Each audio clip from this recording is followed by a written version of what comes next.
Welcome to You Are Not a Goat.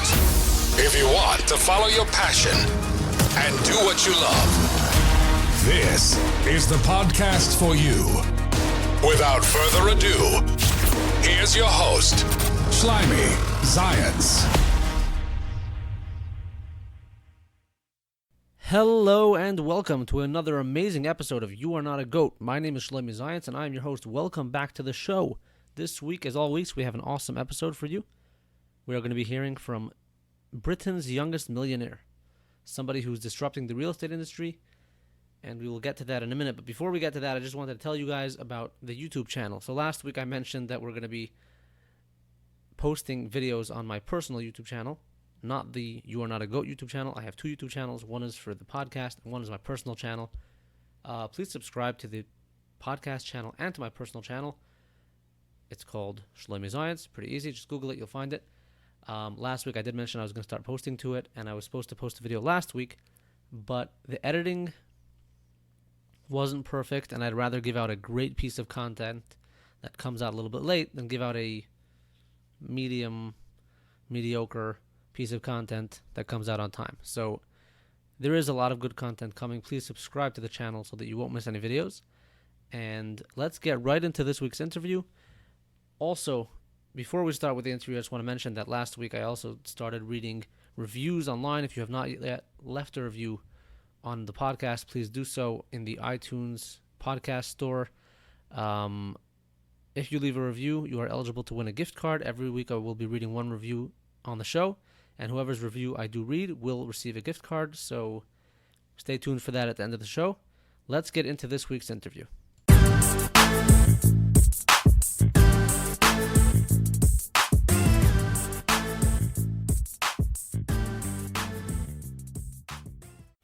In today's world, there are many industries that are being disrupted by technology, and this is affecting the way we live. For example, there's Uber, who changes the way we travel. We have Amazon changing the way we buy things. We have iTunes and Spotify changing the way we listen to music.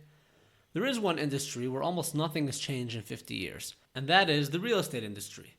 If I wanted to buy or sell a home, I would contact a real estate agent who would list my home for sale or assist me in buying a home. The commissions paid to the agent are usually 2.5%, which in the United States generally comes out to tens of thousands of dollars. Today's guest is Akshay Ruparelia. Akshay started a company called doorsteps.co.uk. What his company does is they will come to your home and list it for sale for just £99, which in US dollars would be $129.57 according to Google. So this company will come, list your home, and if your home ends up selling, all you will pay is £99, which is a massive difference in price from what people pay in the United States. As I mentioned, it can cost tens of thousands of dollars. Akshay is disrupting the real estate industry in England and owns one of the highest rated real estate companies in the United Kingdom. Please welcome to the show, Akshay Ruparelia. Thank you. Thanks for having me. How are you? Good, thank God. Good. I read that you are the youngest millionaire in the UK. Yes, by some metrics in the UK, yes, that is true. That is still the case? That is still the case, yes. How old are you? I am still 19 years old. Wow. That's awesome. Thank you very much. Appreciate it. So if you don't mind, if you could please tell us a little bit about your background, where you come from, and a little bit about yourself. Yeah, of course, not a problem at all. So, as mentioned, I'm 19 years old. I live in northwest London, here in the UK. My family originally come from ancestry is kind of East African Indian, and so Indian descent. Mm-hmm. And I've grown up here just outside of London my whole life. It's myself and an older sister of mine, and we have been carers. Young carers to my parents our whole life as well, both who are deaf. We've had a pretty modest upbringing here in the UK, but moved into London about 10 years ago, and that's when I started gaining interest very, very slowly but surely in the property sector, which has led me to where I am today. So right now you have what we would call in the United States a real estate brokerage. Yes, that's right. Okay, So how did that come what we about? do, what we do here at doorsteps.co.uk is slightly different to your traditional brokerage or in the UK, obviously, estate agency. So we operate online. So what we do, traditionally, the traditional method is you have a high street estate agent or high street broker. They will only cover a certain area or potentially region in the country, or within a town, and only cover that area. So what you've got is high overheads, high expenses on legacy systems and staff to cover one area. What we do is completely cut out the high overheads. So we have one office with the overheads here, and local property consultants, so individuals based all across the UK, from all the way down south, all the way up to the Highlands in Scotland, to visit properties and offer the best customer service possible, which allows us to charge £99. So we are currently the cheapest and one of the best rated on service estate agents or brokers in Britain. Wow. Now, my father is a real estate agent in Canada, and to Awesome, charge okay. £99 to sell a house would be outrageous over there. Like, how do you guys make money? Yeah, and rightly so in the sense that it's relatively outrageous here as well. And that's what we were going for. We were going for the shock value. It was the shock factor. We wanted to show people that actually what is seemingly impossible to do, we can make possible and actually go above and beyond your usual broker. So in the UK, the problem is the reputation of estate agents or brokers is really poor. It's really poor. So, the stereotype of estate agents is that they are crafty, they lack transparency, and it's a horrible industry to be in. And that's what the general consensus is across the UK. It's the second most hated profession next to politicians. Wow. So, and that's the way it is here in the UK, culturally. So what we've tried to do is really try and change that perception. And, like I said, it's the shock value, but obviously the service, more importantly, trying to offer different perception. We hire different types of people, different backgrounds across the UK, and do different flexible workforces, and really try and change the perception of the industry. And because of that, we've managed to keep the low cost by growing via word of mouth instead of expensive marketing costs, which has allowed us to grow, kind of spiral in our growth in the last year and a half. Wow. But how would it be possible to make money? Like, selling a house can take months and months of work. And why would it be worth it for you guys to have an office, have agents working for you, and all the paperwork involved for just £99? See, in terms of selling a home here in the UK, it's been made a lot more kind of bifurcated, and a lot more, it's been simplified by the portals. So here we've got portals, Rightmove and Zoopla. And they're the main portals where 98% of buyers would go to find a property to buy. Okay, so they would use those portals to buy properties. So what That's we do online? is display our properties. That's right, yes. Okay. So traditionally, you'd go down in the high street and look at a shop window, or local, estate agents would buy spaces in local newspapers.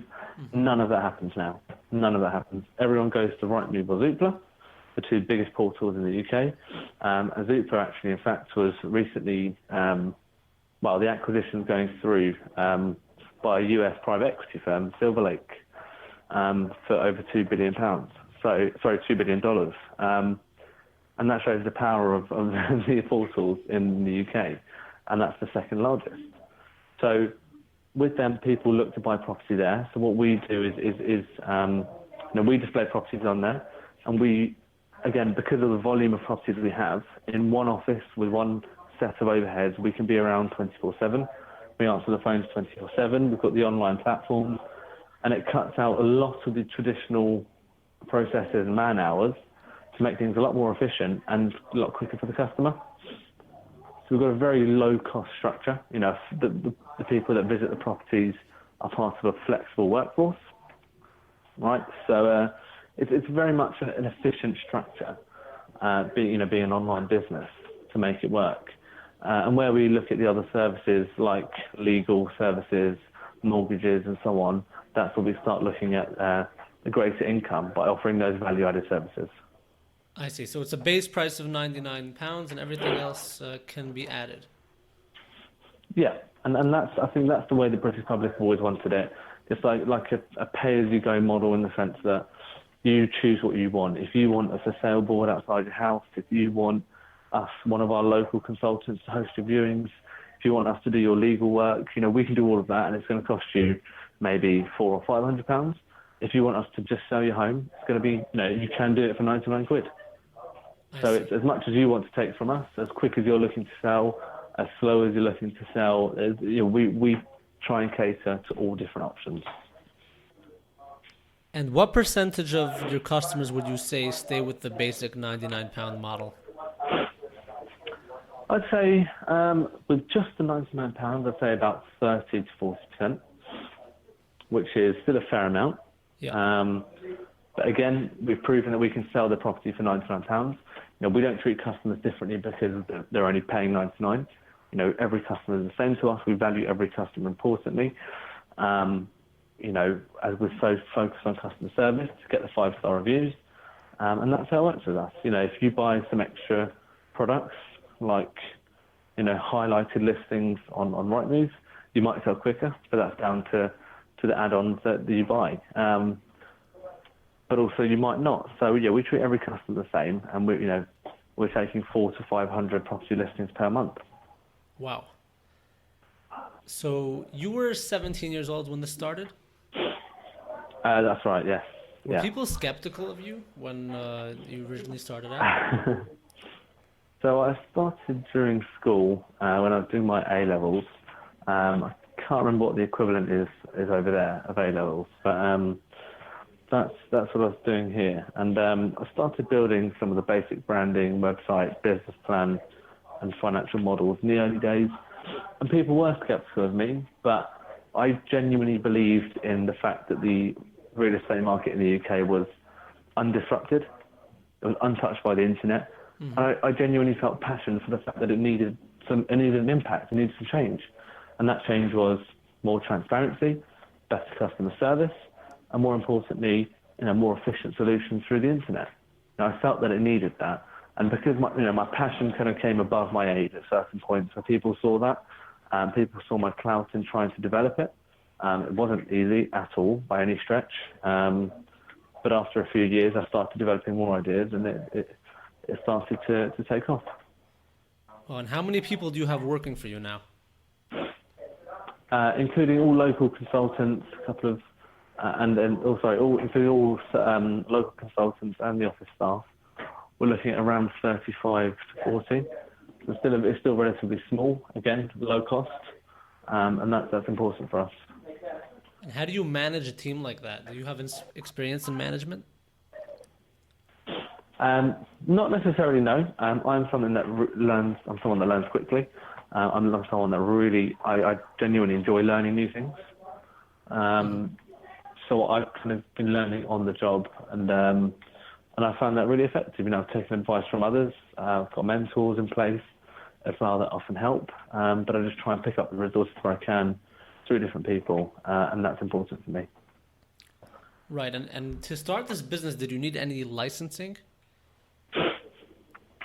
No. So in the UK, there's a few regulatory bodies. I did comply with all their regulations and so on. I just did a lot of reading and the research on what needed to be done, and I made sure we got it all in place before we started. Oh, wow. Now, based on this £99 model, if somebody's house does not sell, they paid that in advance, they're not getting the £99 back, right? That's right, yes. That's right. And I think the importance there is that it's the price, the risk and the disbursement is so low that it's worth the risk. It's worth the punt. For sure. The average fee here is £5,000 or £6,000, between £4,000 and £6,000, I'd say, and people are willing to take that risk if it means that actually, they can pay £99 and potentially save £5,000. Why wouldn't you take the risk? Even if you spent £700 with us, it's still worth taking the risk, because we will keep the property on until it's sold. There's no expiring time with us. We will take it on until it's sold and keep it on for that long. So we'll continue putting our concerted effort in throughout the whole way. Wow. And what does the buyer pay in this kind of model? So again, the UK structure is slightly different to the US market structure, but here the buyer pays no fee at all in most cases. And with us, the buyer doesn't pay a fee at all either. Oh, wow. The only fees they pay are for their legal fees, but not for actually finding the property. And that's more because the market has been democratized by Rightmove and Zoopla, like I mentioned, allowing, that's an aggregator to the extent that everything is in one place. 98% of estate agents will go through Rightmove and Zoopla to market the properties. So it's, as an aggregator, people can just visit the portals and find the properties themselves. So we don't charge a fee to the buyer at all. But we do offer them extra services, free mortgage advice and so on. Again, in the height of our customer service goal, to try and make sure we can offer services to both parties to make the transaction as smooth as possible. Right. And how many houses have you sold so far? In the last year and a half, we've only been trading for just over a year. By that time, we've sold about just under 1,500 properties. Wow. That would be impressive for a business that's been open for 10 years. Yeah, yeah. So it's we've been really it's been really exciting growth for us. This time last year we were only putting on the market about 100 or so properties a month, less than that. Now we're marketing about 400 to 500 properties a month, and we're just coming up to a stage of having marketed £1 billion worth of properties in the UK, and that's all based on no marketing, word of mouth, and our genuine belief in customer service. So that's, we're really quite happy with that so far. So you're saying that basically all of your customers come from existing customers? That's right, yeah. So either affiliates or reviews or neutral bodies in the UK that have attributed, good development and positive outcomes from us. And that's, how the word is spread about Doorsteps. And have you found that other companies in the UK are trying to copy what you've been doing? We have, unfortunately, yes. But I think we've built a lot of value in our brand, and the importance of our brand hopefully can stand out from the others. We value simplicity. We try to make the process as simple as possible. We try to make our brand as clean as possible and as simple. But of course, there are other players that have come in at £99, at £89, at £79. But I think the value and the ethos and the cost structure from the ground up is a really, really important differentiator for businesses. Wow. Have you ever thought about taking this outside of the United Kingdom and expanding to other countries? I have. I've had offers to expand into some parts of Europe, Eastern Europe, parts of Africa actually as well. And actually the United States has been a very interesting one for us. We've been thinking about, because it seems, the general consensus again over there in the United States is that you're in need of something like this. You're in need of a bit of disruption to the sector. You're in need of a bit of money saving to the sector as well, which has been quite important. Obviously an important outcome here, especially when the market stagnates. The money that they save by using us is often the difference between selling a house and not selling a house, and the amount that they can negotiate. So if a house is $200,000, and you've got to pay $10,000 in fees, hypothetically, and then instead of that you're paying us $99,000, you've got $9,000, over $9,000 worth of negotiation room, and that is, the vital difference it could be between a sale and not sale, which has been quite interesting for us here. But yeah, potentially internationally in the future. Right, but in the United States, I believe it's much more complicated to sell a house. Listing is relatively simple, but I think there's a lot more bureaucracy involved in that. Of course. So how would you model it if you were doing it in the United States? You wouldn't be able to go for $99. That would not make sense. I think no, not necessarily. But I think it's got to be, again, a shocking value. We've got to look at the market in the USA, look at what's feasible. But I think the main thing with the USA is I think it'd be more about the use of technology to ease the process. to make sure different parties are connected up through your technological platform. I think that's where the big disruption will be in the USA. And the fees in general in the United States the commissions are higher than the UK. In fact, even internationally, the UK is actually one of the cheapest.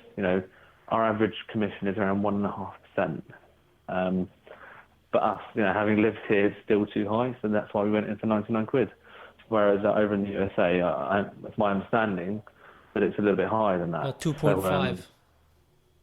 Yeah, exactly that. So 2.5, and in some areas, obviously even higher than that. So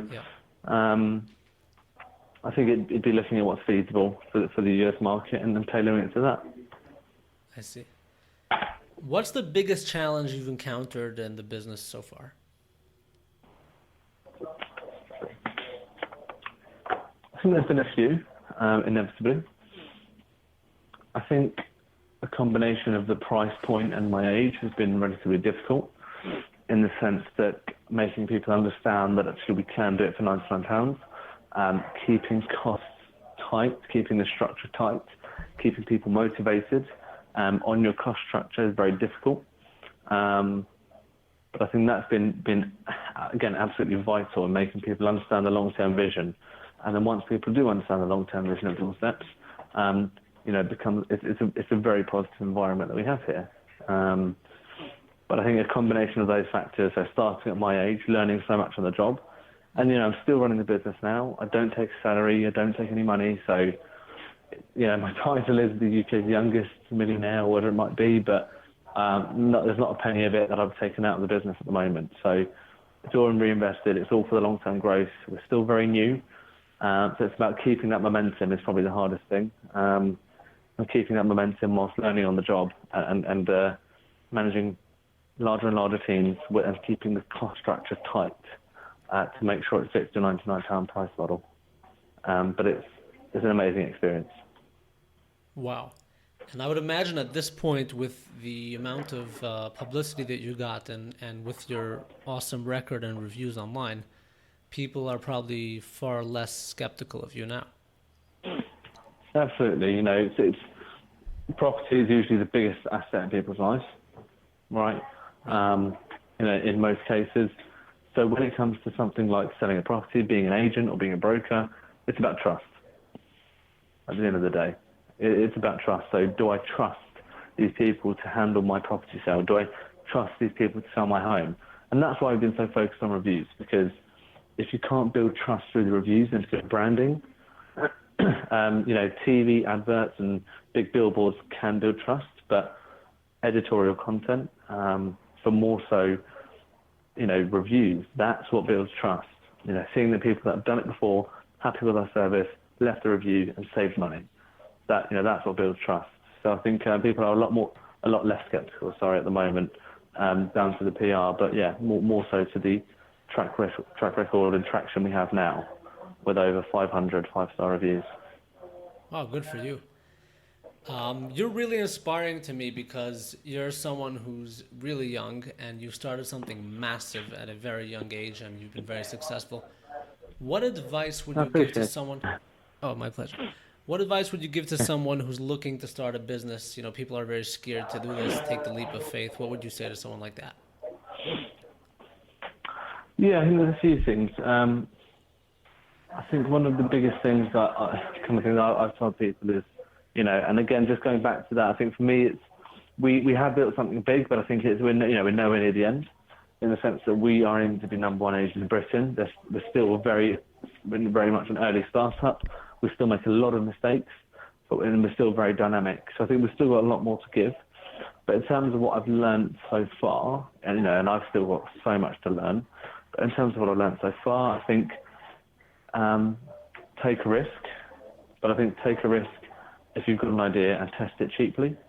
That's what I'd say. So for me, I lowered the risk proposition of not going to university, even though I had the place, by a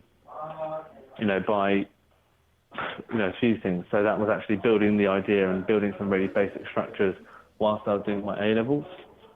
So whilst I was in sixth form, I was actually starting to build the idea there. again, lowering the risk proposition. So by the time I came to the decision to avoid university, it meant I'd already had a basic structure in place and the idea had legs, and testing it cheaply. So, invest in yourself, always invest in yourself. So learn different skills. Don't appoint lots of professionals to do the work for you, because before you even started, you spend a lot of money. So invest in yourself, learn new things, build the basic structure, go to customers, find out what they actually want and work backwards. I wouldn't, for me, it wasn't about spending thousands of pounds, which we didn't have, to create an idea and then go to market and find out people didn't like it. It was the other way around. We went out with something that wasn't great, learned from it, learned from what customers wanted, and tried to build it around customers. Wow. And when you say you skipped university, didn't you get a scholarship to Oxford? Position, yes. That was one of the intentions or one of my plans. Yes. Wow, so you must have really believed in your vision to skip that university. Yeah, really did, yeah. And I think that passion is really important. Let the passion drive you. And that's what I try to do. Obviously, it's really, really daunting. And emotionally and physically, it's very, very taxing. There's a lot of very difficult times. But, trying to be driven by the passion is one for me. Wow. And last question, what do your parents think of all this? My parents are very, very proud. They are very proud, and I think they're very, very supportive, again, emotionally and so on, in the ideas and plans that I have. And I think I'm just very thankful to them for being so accommodating. Because it's not a conventional route to start a business at a young age, but they've been very supportive. But of course, they are very proud. And did they give you any trouble when you told them you didn't want to go to university? Initially, it was a bit of a shock. Of course, it was a bit of a shock. But again, they were supportive of decisions that I wanted to make, because they saw that I believed in it. And, they just said, because I didn't withdraw my position from university. Initially, I only deferred entry. So I still had my place for the following year. And that was important. So if things didn't work out, you could always go back. Exactly that. But now there's no turning back. No. And now I'm happy about that. Happy that I want to pursue the vision, and it's going well, so I want to keep going. Good for you. Thank you so much for your time. We really appreciate it. No problem at all. Thank you. Thank you for your time. And you have much success in the future. Thank you very much. Likewise. Have a great day.